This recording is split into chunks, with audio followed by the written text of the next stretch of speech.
في بيوت أذن الله أن ترفع ويذكر فيها اسمه يسبح له فيها بالغدو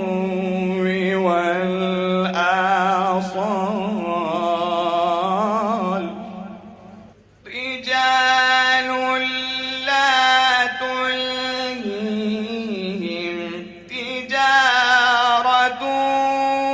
ولا بيع عن ذكر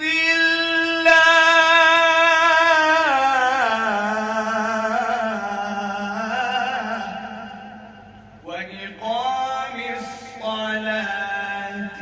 وإيتاء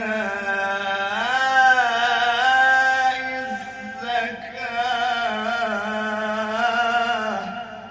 يخافون يوما تتقلب فيه القلوب والأبصار ليجزيهم الله أحسن ما عملوا ليجزيهم الله أحسن ما عملوا ويزيدهم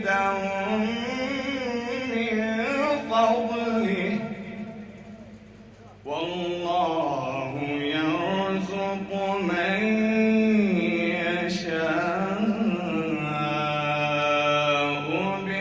بغير حساب صدق الله العلي